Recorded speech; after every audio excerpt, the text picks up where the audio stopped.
This is the Convene podcast. While meeting organizers understand the primary role that emotional engagement and experiential factors play in their events, they find those things difficult to measure. We've set out to explore how to define, design, and how to quantify emotional engagement and make meaningful improvements as a result. Measuring Emotion. Written and read by Jennifer N. Dienst, Senior Editor of Convene. Unlike reg numbers and net revenue, participants' emotional responses to an event aren't black and white. But event organizers are finding new ways and new tools to quantify the critical role that emotion plays in the success of their events. We like to think that we are rational beings, but in fact, the vast majority of what we think and do is shaped by emotion and not by reason, according to Baba Shiv, a marketing professor at the Stanford Graduate School of Business. Based on decades of evidence and his own research, Shiv estimates that between 90 to 95% of our decisions and behavior are constantly being shaped non-consciously by our emotional brain system, Shiv told speaker and author Matt Abrahams on Abraham's podcast, Think Faster, Talk Smarter.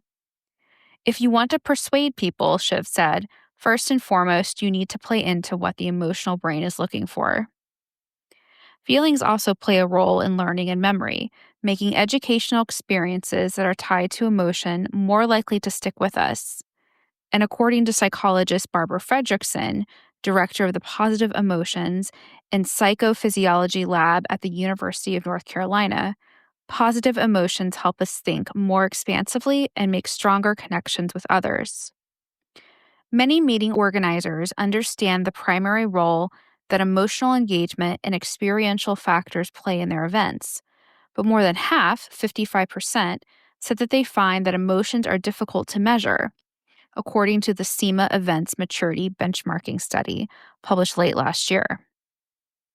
In that same survey, a majority said that the return on experience or emotion, or ROE, isn't prioritized compared with traditional return on investment, ROI, metrics. We set out to explore how event organizers define ROE and are designing events that put participants' emotion, experience, and engagement at their center, and the tools they use to measure that impact. What exactly is return on emotion? According to events solutions company Encore, return on emotion, ROE, is a concept used in marketing and customer experience to measure the emotional connection and impact a brand, product, or service has on its customers. Unlike traditional financial metrics like ROI, ROE focuses on the intangible value created by fostering positive emotional responses. How does it differ from its ROE cousins, like return on engagement and return on experience? The short answer, it depends on who you ask.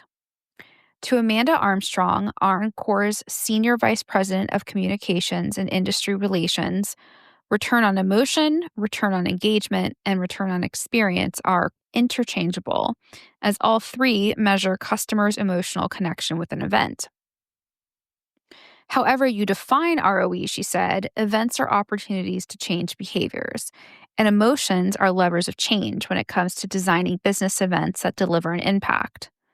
Emotions influence the way people think, feel, and behave, Armstrong said, and determining what behaviors you want your audience to change will make you more successful in designing wow moments, space for authentic connections, or engagement tactics when you understand the emotional levers to pull. Designing for ROE can also reach audiences in ways that more traditional ROs don't touch. One example is designing events that are more inclusive. According to Armstrong, what younger generations want out of events is not necessarily, oh, I got education, but did you design this so that it was easy for me to find like-minded people that I feel safe with? They're actually wanting a more personalized, curated experience where their emotions are involved. This was echoed by Bridget Birdie, Senior Director of Global Events and Outreach at Moody's during the PCMA Convening Leaders 2025 session Shaping the Future of Events, Lessons from Leading Organizations, where Birdie and Armstrong, as well as Kara Wooten, Director of Global Partner Engagements at Dell Technologies, shared what their teams are doing to drive ROI and ROE at their events.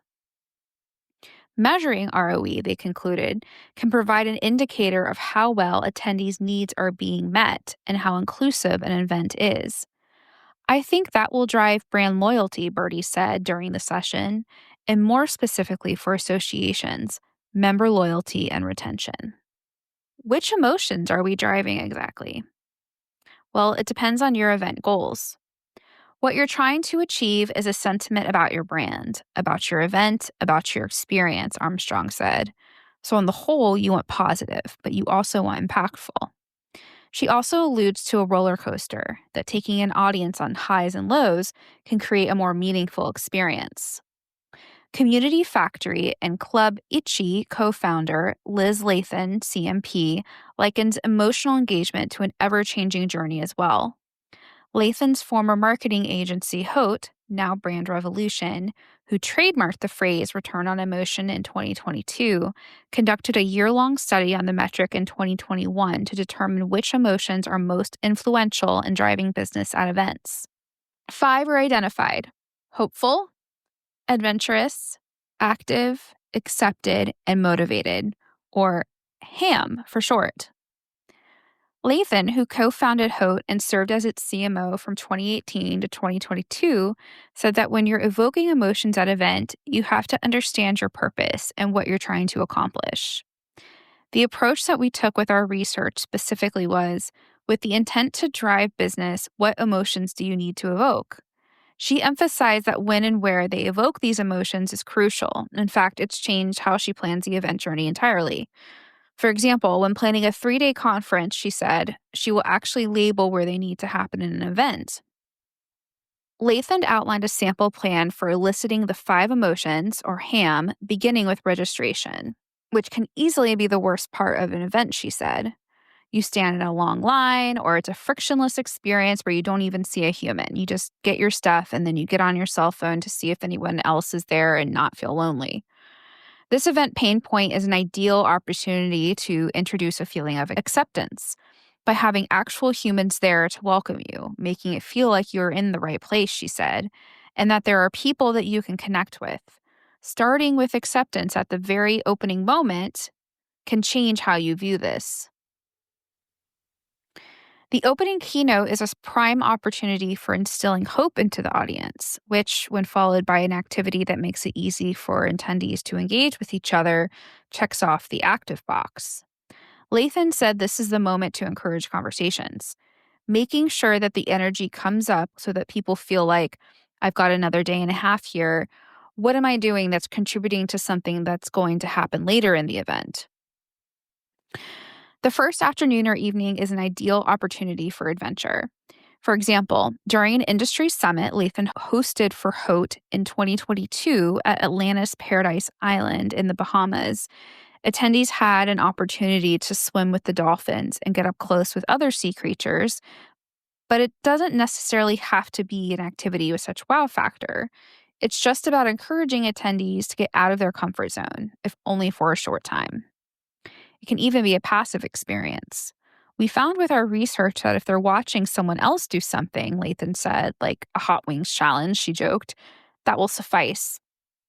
It's about evoking these emotions that release dopamine, oxytocin, and serotonin, which happen to be the 3 chemicals that drive happiness.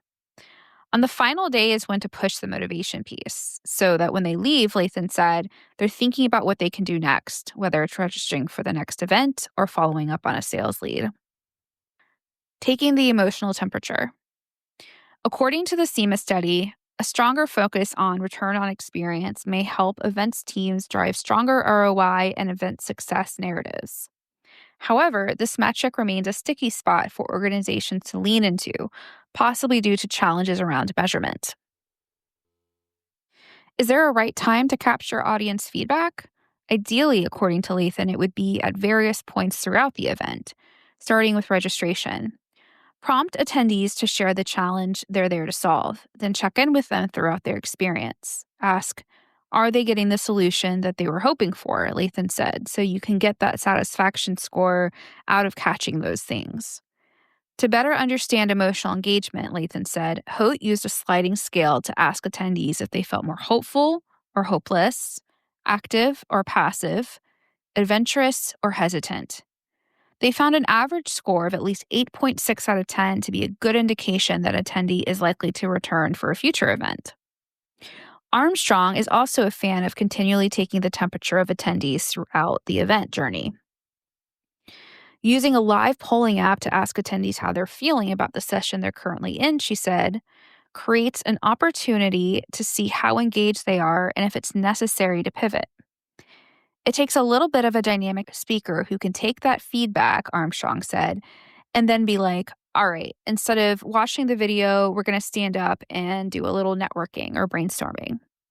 Wooten told the audience during the convening leaders session that her team has swapped post-event surveys for in-the-moment feedback, explaining that how that would work for their own session. I would want to go stand outside and have you guys give me the feedback. Did we deliver on what we said this session was going to be about? How would you rate all of us? Are we meeting your expectations? What could we do better? Wooten also emphasized the importance of knowing your data and owning it, whatever that happens to be.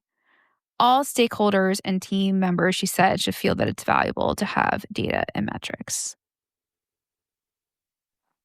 In practice, here's a roundup of ideas, big and small, that encourage emotional engagement among attendees. Offer spontaneous think tanks. We use big Post-it notes. We ask people to share the challenge that they're here to solve, and then we ask them to look at that wall of woes, so to speak, and if they see a challenge they've solved in their business, to add their name to it and then facilitate a session sharing how they've solved that problem. This is an idea from Community Factors' Liz Lathan, who says that often that is enough of a out of your comfort zone kind of adventure that people feel super engaged. Stimulate all 5 senses. This is the strategy behind an activation Encore produced for IMEX America in 2024 called Break Free, Unlock Your Impact.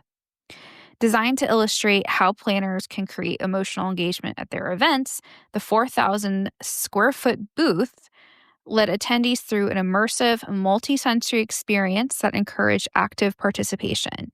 For example, attendees could engage with a hologram guide in hands-on experiences. Host a welcome party. Fresh off completing their research project on return on emotion, Lathan and her then colleagues at Hote hosted a group of event professionals at Atlanta's Paradise Island in the Bahamas. Wanting to kick off the experience on a high note, they followed their HAM blueprint on eliciting feelings of being hopeful, adventurous, active, accepted, and motivated. The very first thing we did when attendees arrived at the Nassau airport, we literally had a welcome party, Lathan said, complete with pom-poms and signs. That moment of acceptance didn't start on site at the registration, she said. It started at the airport. Think engaging over expensive. For organizers with small or non-existent budgets, Lathan offered this advice. Don't get overwhelmed by it. Just start with the simple parts.